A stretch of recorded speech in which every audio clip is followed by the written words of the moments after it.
तुम्हारा भाई हमें चैन से जीने देगा या नहीं? कान दुकान सब कुछ बांट लिया और अब क्या हुआ रेखा, अब क्या कर दिया हर्षित ने? काला जादू किया है तुम्हारे भाई ने। देख लो, दरवाजे के बाहर रख के गया था। हर्षित ऐसा क्यों करेगा? किसी भले मन से तो नहीं किया होगा, बुरी मंशा से ही किया है उसने। मैं तो कहती हूँ ईंट का जवाब पत्थर से देना चाहिए। कहना क्या चाहती हो तुम? अरे तुम मेरी बात सुनो, सिकंदरा में ना एक बाबा रहते हैं और काला जादू के उस्ताद माने जाते हैं वो। अरे मेरी मम्मी जानती है उनको। एक काम करते हैं, हम दोनों ना उनके पास चलते हैं, इसका कार्ड भी करवा लेंगे और साथ साथ में हर्षित पर पलटवार भी करेंगे।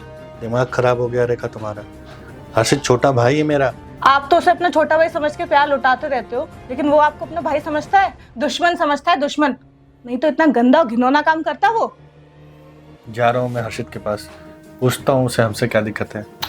अरे आप मेरी बात सुनिए, मत जाइए। अरे सुनिए तो, भलाई का तो जमाना ही नहीं रहा। इसे पाला पोसा बड़ा किया, वही हमें बर्बाद करने पर तुला हुआ है।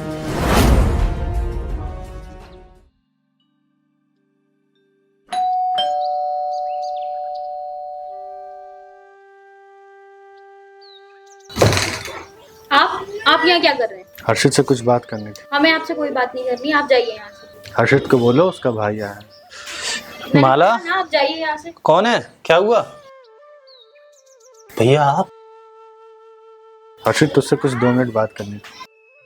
जी भैया आइए। ये क्या जादू टोनों के चक्कर में पड़ गया तू हर्षित? ये क्या इल्जाम लगा रहे हैं आप हम पे? शर्म नहीं आती आपको? अच्छा,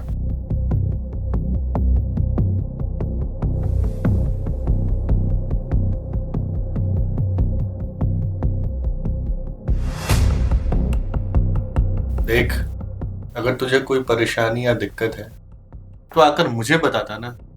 ये सब जादू टोना कर्मकांड हमारे संस्कारों में नहीं है भाई।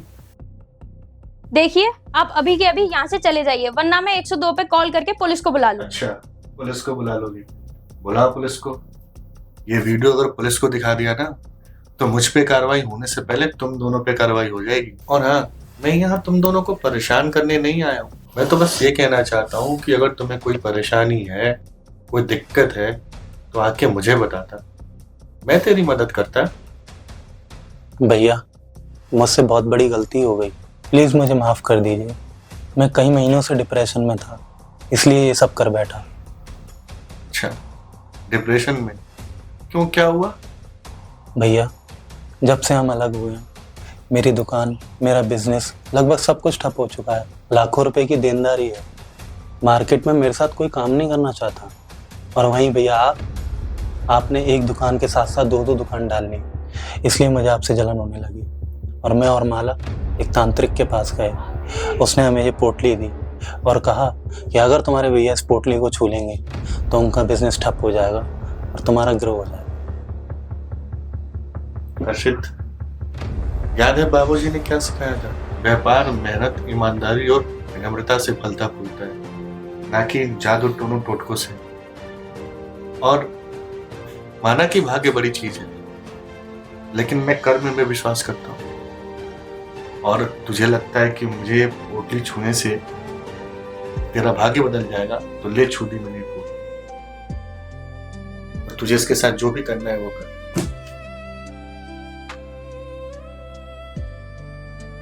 चलो, 4-5 खरी खोटी सुना के गए तो गए, हमारा काम तो हो गया ना। मैं इसको बाहर फेंक देती हूँ।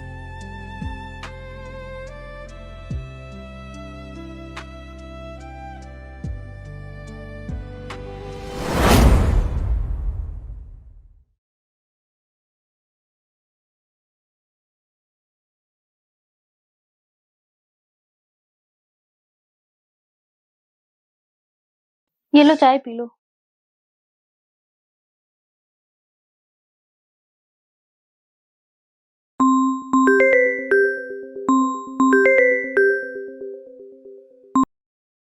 हेलो?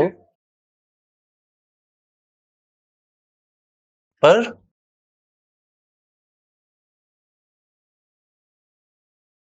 माला,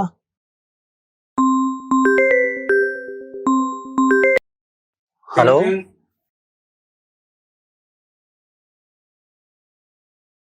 लेकिन भाई साहब, पेमेंट?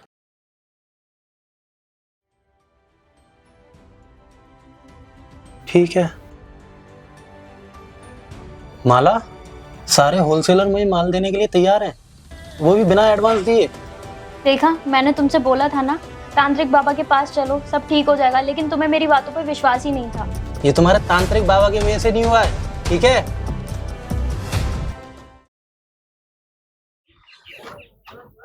भैया।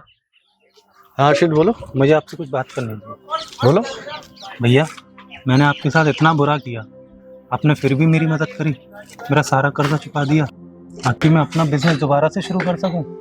अर्षित, दुनिया के सारे भाई ना एक न एक दिन अलग हो जाते हैं। इसका ये मतलब नहीं कि उनके बीच का भाईचारा खत्म हो जाए। और पिताजी के जाने के बाद तुझे तो मैंने अपने बेटे की तरह पाला है, और तू तो मेरा छोटा भाई है और हमेशा रहेगा। भैया, मैं तो खामखा भाग्य के पीछे भाग रहा था, बल्कि इस दुनिया का सबसे भाग्यशाली व्यक्ति तो मैं खुद हूँ, जिसके पास आप जैसा बड़ा भाई है। भैया, मुझे माफ कर दीजिए। अरे हर्षित, तू सोच रहा है मेरे भाई